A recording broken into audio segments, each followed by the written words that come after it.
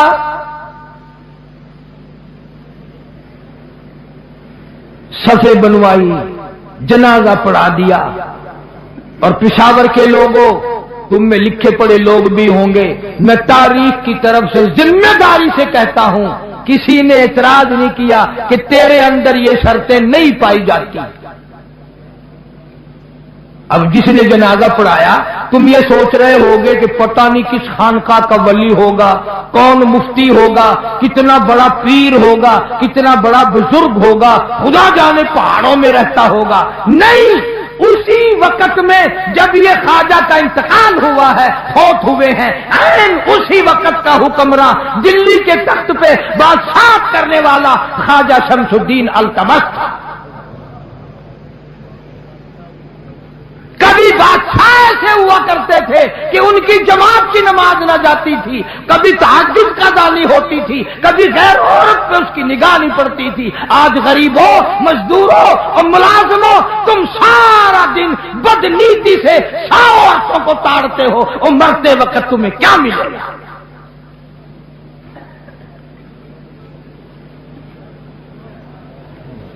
اور یہ لازمی بات ہے, جب بادشاہ متقی ہو, جب بادشاہ اتنا بڑا ولی اللہ ہو, جب بادشاہ اتنا بڑا دین حق کا پابند ہو, تو رعایا کا کیا حال ہوگا؟ لوگ تبلیغ کے دشمن. ملک میں متحدہ ہندوستان سے نیکی کرنے والے لوگ کچھ اور ہوتے ہیں. حضرت مولانا محمد الیاس صاحب دہلوی سب کہہ دو رحمت اللہ علیہ. اللہ تعالیٰ کی کروڑ رحمتیں نازل ہوں. بازار سے گزر رہے ہیں, ایک پہلوان صاحب ملے, السلام علیکم. وعلیکم السلام ہوئی. فرمایا بھائی اپنا کلمہ سنا دے, کوئی غلطی نہ ہو, میرا سن لے, میری غلطی نکال دینا, اصلاح ہو جائے گی. پہلوان صاحب نے آؤ دیکھا نہ تاؤ دیکھا, پڑاخ سے مولانا کے منہ پہ تماچا مارا. وہ پہلوان تھا, مولانا بالکل چھوٹے سے قد کے, نحیف الجسم, تیش تو بڑا ہے جتنے ساتھ تھے, مگر صبر کی تعلیم دی ہوئی تھی. خود ہی تو تھپڑ کھایا اور جھک کر کے پہلوان کے قدموں پہ, پیروں پہ ہاتھ رکھ دیے. مولانا نے فرمایا پہلوان صاحب معاف کر دینا, غلطی ہو گئی. بس اتنی سی بات ہوئی. اس کے بعد اللہ میاں نے اس کا مقدر ہی جگا دیا. سوچنے لگا ماروں بھی میں اور معافی بھی میں دوں. اللہ میاں نے ایسا انقلاب زندگی میں دیا کہ ساری عمر مولانا کے قدموں میں گزار دی. ہزارہ لوگوں کو نماز یاد کرائی, لاکھوں لوگوں کو جنازے کی نماز سکھائی. اپنا کھانا, اپنا خرچہ, اپنا پینا سب کچھ ہوتے ہوئے, مگر بعض بدنصیب آدمی ان کی مخالفت کو بھی عبادت سمجھتے ہیں. وہ کہتے ہیں کسی بستی میں شام کے بعد تبلیغی جماعت چلی گئی, مغرب کے بعد یا پہلے پنڈ کے لوگ باہر آئے کہ بھی تو تم ہمارے یہاں نہیں آ سکتے. انہوں نے کہا کیوں؟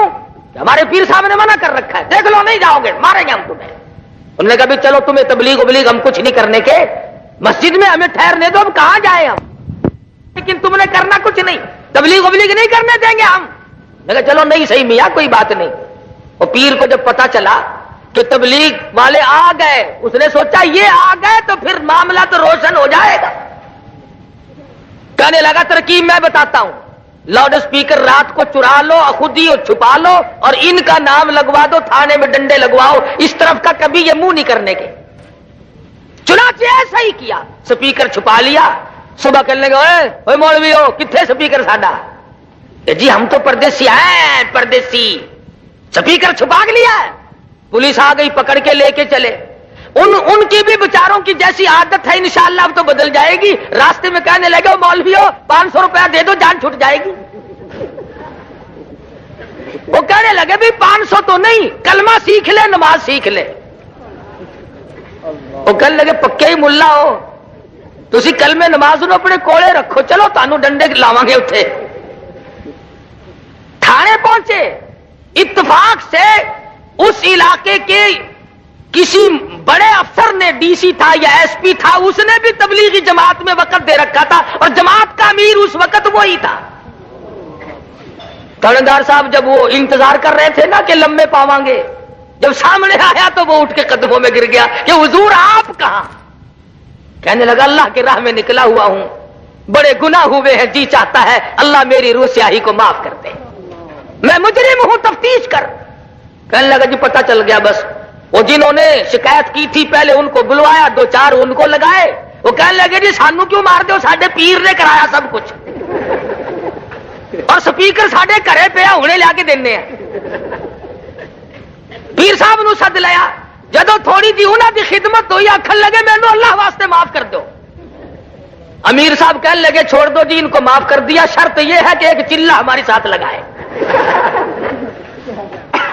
ایک چلہ ہمارے ساتھ رہنا پڑے گا، کسی کو کچھ نہ کہو. میں تو یہ کہتا ہوں واتقوا یوما لا تجزی نفس عن نفس شیئا ولا يقبل منها عدل ولا تنفعها شفاعة ولا هم ينصرون.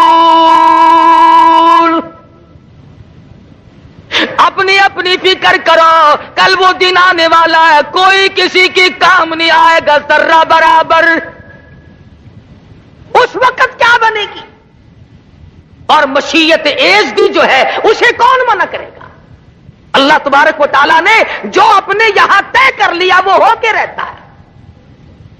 سومناتھ کے مندر میں جب کفر نے انگڑائی لی، کفر نے جب سرکشی کی، جب تباہی مچائی، اللہ پاک نے محمود غزنوی کو پیدا کر دیا، آؤ کفر کی گردن پکڑ کے مروڑ دے اور یہاں پر اسلام کا جھنڈا لہرا دے.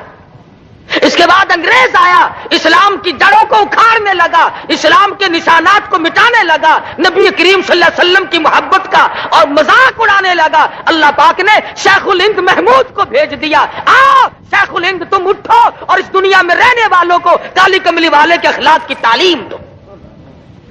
محمود غزنوی کے ہاتھوں کافر گئے، 70 راجاؤں نے مار کھائی، شیخ الہند محمود کے ہاتھوں انگریز کا جنازہ نکلا.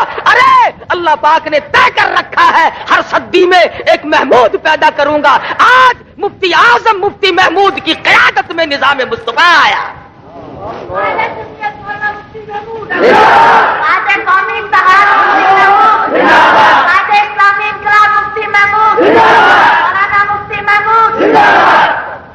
مفتی محمود کو گالیاں نکالنے سے کیا فائدہ؟ خدا سے جا کے لڑو. ہر صدی میں وہ ایک محمود کیوں لاتا ہے؟ اس نے تو پیدا کرنا ہی کرنا ہے. انگریز کے کالے قانون کو ختم کرانے کے لیے اللہ تبارک و تعالیٰ نے، اور کہا اللہ غنی وا مالک تیری بے نیازی. 2 سال پہلے جس اسمبلی ہال میں سے مفتی محمود کے پیر پکڑ کر گھسیٹ کر باہر پھینکا گیا تھا